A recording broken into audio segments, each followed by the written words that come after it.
Hello दोस्तों, nimble notes में आपका स्वागत है। आज हम इतिहास एनसीईआरटी क्लास 7 की फर्स्ट चैप्टर 1000 वर्षों के दौरान हुए परिवर्तनों की पड़ताल के इम्पॉर्टेंट टॉपिक को अच्छे से समझेंगे। तो चलिए इस चैप्टर के बारे में कुछ महत्वपूर्ण बातें जानते हैं। इस अध्याय में हम मोटे तौर पर पढ़ेंगे कि कैसे इतिहासकार विभिन्न स्रोतों का उपयोग करके इतिहास में हुए परिवर्तनों के बारे में अध्ययन करते हैं। साथ ही साथ हम यह भी देखेंगे कि हजारों वर्षों का अध्ययन करना इतिहासकारों के आगे भारी चुनौती रखता है, क्योंकि इस पूरे काल में बड़े पैमाने पर और अनेक तरह के परिवर्तन हुए होते हैं। इस चैप्टर का पहला टॉपिक है नई और पुरानी शब्दावली। तो चलिए हम लोग इसके बारे में जानते हैं। किसी भी शब्द का प्रयोग करने में इतिहासकारों को बहुत सावधान रहना चाहिए, क्योंकि अतीत में उन शब्दों के कुछ अलग ही अर्थ होते थे जो वर्तमान में कुछ और ही होते हैं। उदाहरण के लिए विदेशी जैसा सीधा साधा शब्द ही ले लीजिए। हमारे लिए आज इसका अर्थ होता है ऐसा व्यक्ति जो भारतीय ना हो, लेकिन मध्य युग में मानो किसी गांव में आने वाला कोई भी अनजाना व्यक्ति जो उस समाज या संस्कृति का अंग ना हो विदेशी कहलाता था। इसीलिए किसी नगरवासी के लिए वनवासी विदेशी होता था, किंतु एक ही गांव में रहने वाले दो किसान अलग अलग धार्मिक या जाति परंपराओं से जुड़े होने पर भी एक दूसरे के लिए विदेशी नहीं होते थे। अर्थात हम देख सकते हैं कि जब इतिहास में एक लंबा समय गुजर जाता है, तब कैसे शब्दावली के अर्थ भी बदल जाते हैं। हमारा अगला टॉपिक है इतिहासकार और उनके स्रोत। तो चलिए हम लोग इसके बारे में जानते हैं। इतिहासकार किस युग का अध्ययन करते हैं और उनकी खोज की प्रकृति क्या है, इसे देखते हुए वे अलग अलग तरह के स्रोतों का सहारा लेते हैं।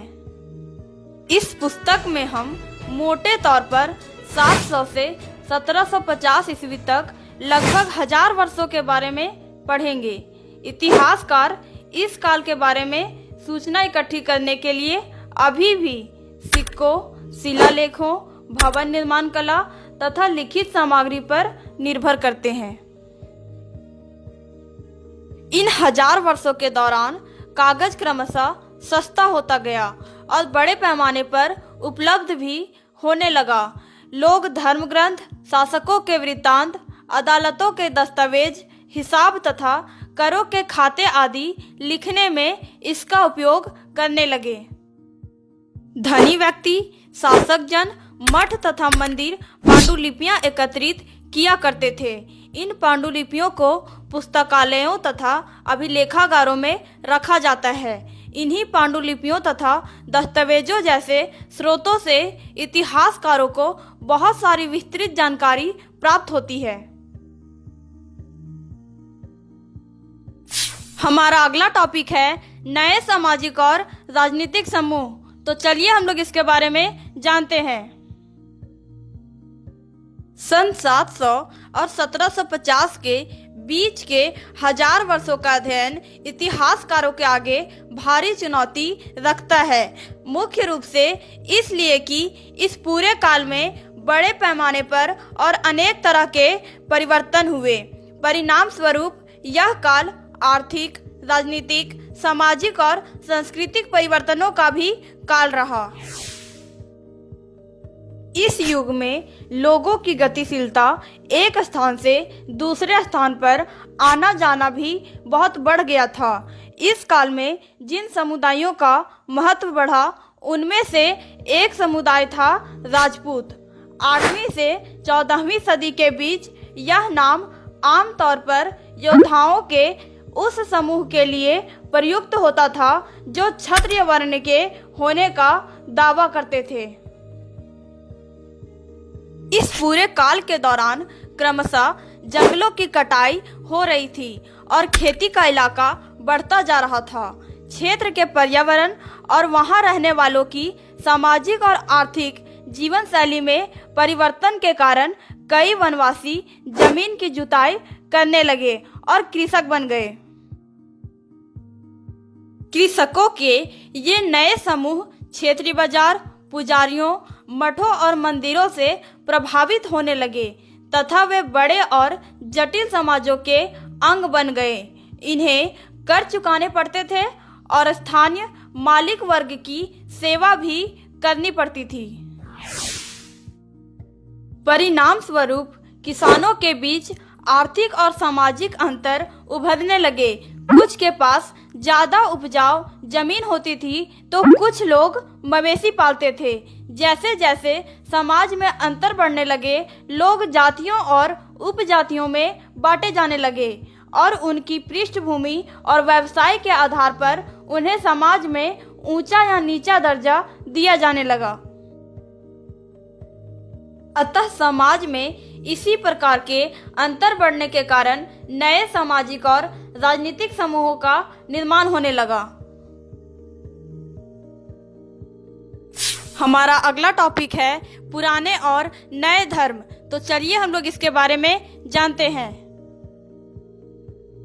इतिहास के जिन हजार वर्षों की पड़ताल हम कर रहे हैं, इनके दौरान धार्मिक परंपराओं में कई बड़े परिवर्तन आए। आज हम जिसे हिंदू धर्म कहते हैं, उसमें भी इसी युग में महत्वपूर्ण बदलाव आए। इन परिवर्तनों में से कुछ थे नए देवी देवताओं की पूजा, राजाओं द्वारा मंदिरों का निर्माण और समाज में पुरोहितों के रूप में ब्राह्मणों का बढ़ता महत्व तथा बढ़ती सत्ता आदि। यही वह युग था जिसमें इस उपमहाद्वीप में नए नए धर्मों का भी आगमन हुआ। कुरान शरीफ का संदेश भारत में पहल 7वीं सदी में व्यापारियों और आप्रवासियों के जरिए पहुंचा। मुसलमान कुरान शरीफ को अपना धर्म ग्रंथ मानते हैं। केवल एक ईश्वर अल्लाह की सत्ता को स्वीकार करते हैं, जिसका प्रेम, करुणा और उदारता अपने में आस्था रखने वाले हर व्यक्ति को गले लगाता है, चाहे उस व्यक्ति की सामाजिक पृष्ठभूमि कुछ भी रही हो। हिंदू धर्म की ही भांति इस्लाम के अनुयायी भी अपने धर्म की अलग अलग तरह से व्याख्या करते थे। मुसलमानों में कुछ शिया थे जो पैगंबर साहब के दामाद अली को मुसलमानों का रहनुमा मानते थे और कुछ सुन्नी थे जो खलीफाओं के प्रभुत्व को स्वीकार करते थे। इस्लाम के आरंभिक दौर में इस धर्म का नेतृत्व करने वाले खलीफा कहलाते थे और आगे भी इनकी परंपरा चलती रही। पुराने और नए धर्मों में ऐसे ही धर्म सिद्धांतों तथा रहस्यवादी विचारों को लेकर विभिन्नताएं देखने को मिलती है। हमारा अगला टॉपिक है समय और इतिहास के कालखंडों पर विचार। तो चलिए हम लोग इसके बारे में जानते हैं। इतिहासकार समय को केवल घड़ी या कैलेंडर की तरह नहीं देखते, यानी कि केवल घंटों, दिन या वर्षों के बीतने के रूप में नहीं देखते हैं। उनका नजरिया यह है कि समय सामाजिक और आर्थिक संगठन में आने वाले परिवर्तनों को झलकाता है। यह दिखलाता है कि विचारों और विश्वासों में कितना स्थायित्व रहा है और कितना परिवर्तन आया है। भारत के इतिहास के ये 1000 साल अनेक बदलावों के साक्षी रहे हैं।